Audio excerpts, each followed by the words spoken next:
Bourbon Junkies. We're literally outdoors. And we're the Bourbon Junkies outdoors. The nature junkies now. This is a new channel. You guys ever seen Alone? We're basically in the woods. But with whiskey. Today we're going to talk about Old Forester's recently announced new allocation system for limited releases. While Sean soft pours a Middleton. It's a vintage release. Middleton Very Rare from Dan and Julie Like for my birthday. Thank you guys. Love you guys.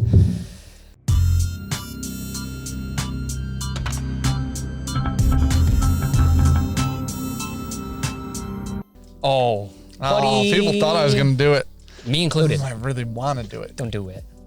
Table does need clean though. It's filthy. It's disgusting. So real quick, we'll explain why we're out here. The castle, not ready. We can't count or look at a calendar. So we didn't shoot a video for this Thursday. We're in the midst of moving. Yeah, we batched about 2 months of content and lost one video in there, mostly because we didn't do it. And here we are. Lost it. The hard drive imploded or something. Hard drive went down. All right. So basically, this is feels like a good option. You know, as chaotic as... What kind of bug is that? What noise is that noise? The chainsaw bug. I don't know. And I look fully homeless because I still don't have water at my house. Sean Paisley. Homeless. About to dig his own well. Yep. Nailed it. So anyways, Old Forester. We got the email. Changing. Yeah, how they're doing. Allocated release. Well, not all of them. One. We don't know. They, in the past, have done the President's Choice as a sweepstakes you could enter. It was last December. You could go in, sign up. Everyone, except for like Florida and someone else, you couldn't participate. But in Florida, you go on there, and instead of waiting in line at the distillery, you could just get an email and say, hey, come on down between these dates, and you can pick up the President's Choice. Had to pick up distillery, though. Yep, it was still distillery only, but you didn't have to wait outside to get it. And now, apparently they don't want you to. Yeah. Because with the 117s, there were lines for sure. Oh, yeah. Last year with Birthday Bourbon, definitely chaos. Oh, right? For sure. I would be really hyper interested to know how the President's Choices have been released this year. Because it'd be weird to release the President's Choice last year like that and then roll back into... And then go back into distillery only, like, camp outside. Yeah, let's just have... Now, I do believe there's more camping right now for whiskey than there literally has ever been. Yeah, I mean, people are literally waiting in line for 40-plus hours for, like, Weller Foolproof and stuff like that. What was the Heaven Hill 17? Oh, yeah. That was literally like a day and a half or something. People were overnight. Like, they were there the evening or midday before. Yep. Camped legit, like camp, and then got one the next day. I think that... It's a no from me. With Old Forester... Here's the thing. I like the idea of waiting in line for whiskey. I do. I know that's gonna be like a hot take. Really? That like you're getting rewarded for your time. Is that why? Number one, I feel like there's. I think there's a lot of assets. Go ahead. What is the? When there's a lot of positives, but that's not the word. There's a lot of upsides. You know. I don't know. There's lots of descriptors too. Not even close. Yeah, okay, so you're putting in the time and effort to being there for that many hours. Yeah. You get the bourbon, and then you're gonna remember how you got it. Okay. So you're gonna feel like, I waited in line. That's gonna. But generally, when you wait in line for whiskey, you're waiting in line with a bunch of like-minded people. Yeah. Most likely, you're gonna wait in line with a bunch of people you get along with. Okay. Yeah. If we do a little bottle swapping, just some sample shares. We've done this before for Four Roses stuff. People were out drinking whiskey together. We literally hung out and shot the shit for like 4 hours. Generally a good time. It was a great time. Yeah. It was basically a bottle share. Now, mind you, now downtown Louisville, you're definitely not allowed to drink out in line. That part sucks. You weren't where you were at either. I almost died in Louisville. I'm convinced. Yeah. But it realistically is just one of those things where I think you get together, you get to hang out with your buddies. If like a couple people, if you go with 2 or 3 friends, like that's a good time. Experience.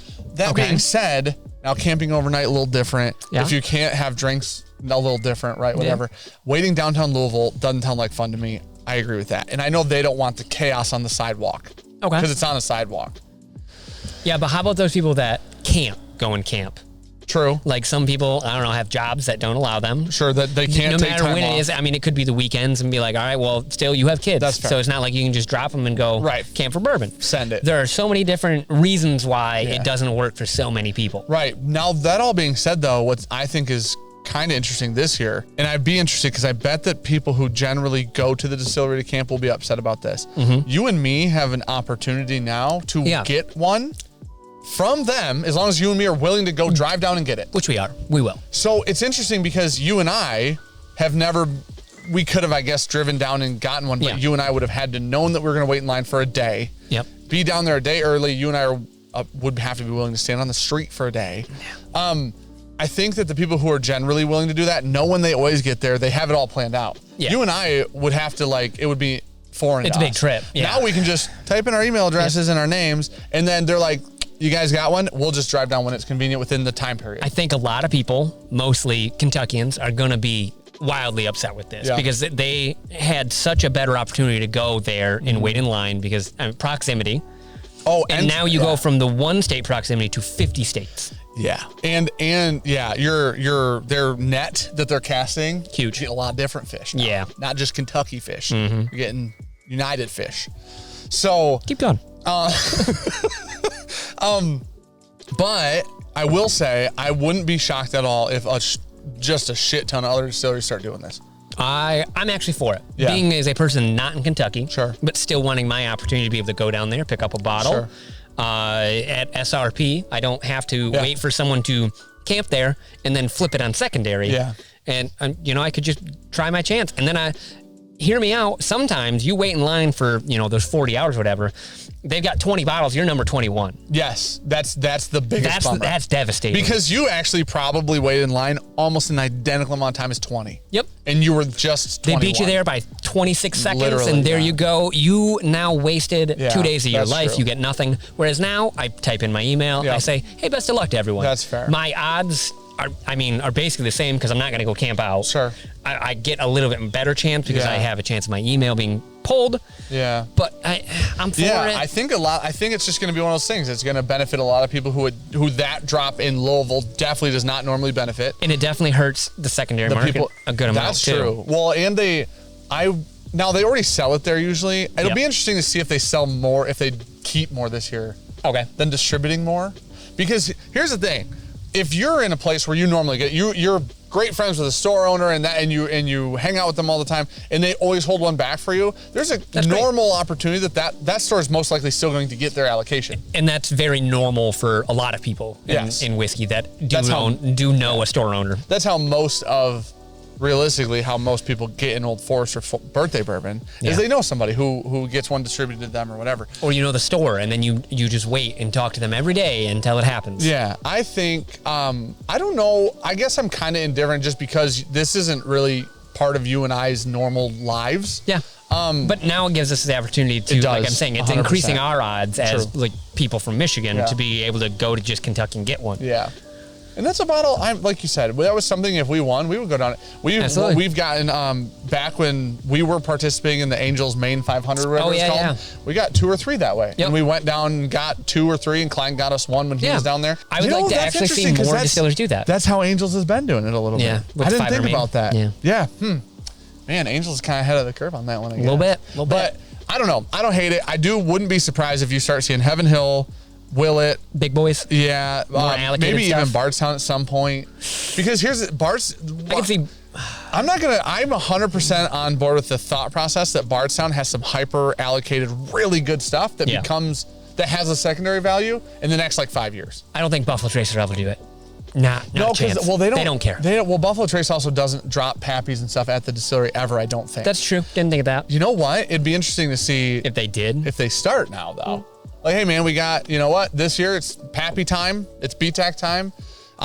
You have these 4 days. You can sign up, come down to the distillery. See, the only way I'm against it is if less allocation, like you're saying, leaves the distillery. It could. If they keep more behind and a lot of the stores that got, around us that we know, okay, well, they get a bottle a year. And now it's only maybe one of those stores gets a bottle now. So I'm going to be pros honest. and cons, man. And this is just purely my opinion. If we were the distillers, and this is how we were going to start handling it, personally, I'd keep more back. I'm going to be completely honest. Because this is the only way that the distillery has full control over that bottle of whiskey now. Oh, okay. That the distillery now Until gets you pass it off. Right, but they name their price. That's true. That is 100% true. I know that they deal with the distributor, but the distributor doesn't deal with the store. There's still a buyback. They still have to send it to someone and buy it back to resell it again. But the distributor doesn't get to play favorites on where it goes. It's true. So the distillery has way more control now. Yeah. So if we were the distillery, I would hard pitch that we should be doing this. It seems sucky because, like I just said, that some of the stores that we know that'll get allocated bottles might not get them. But realistically, like you're saying, it is more fair for everyone. Yeah. And if the distillery genuinely wants to sell it at MSRP, if they do want to do that, not all of them do it. None of them care. It's whatever. If they do care and they want to do it, hold them back. Honestly. Find the stores that are gouging the shit out of everything you do. Yeah. You don't get one anymore. We're selling that in the distillery now. Most of them. You know, yeah. I mean, it just gives them a little bit more leverage, right? When's the last time you saw something like retail? Yeah. Doesn't exist anymore. Yeah. Yep. I think that there's a lot of benefits for the distillery to do it this way.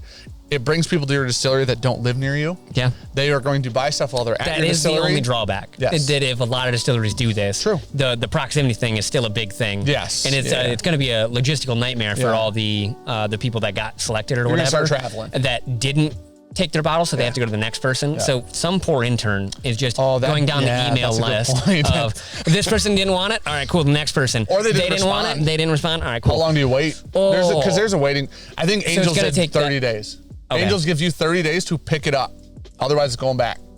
And then you just rip it out of the distillery anyways? I don't know what they do with it put it in the gift shop after that?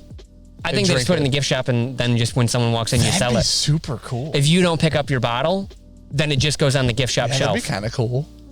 You imagine? Because then you kind of get the best of both worlds. I feel like we figured out the world's problems. Everyone gets their pick if they should win. That's and then if it doesn't, okay, this day, camp out if you want. I love that. Boom, throw it on the shelf. There are this many bottles. Don't even tell them the dates. Just drop it. Yeah. Secret. I like that. You'd get people to frequently visit your distillery. They'll buy stuff while they're there. Shirt, cup, other whiskey. Sold this. That's it.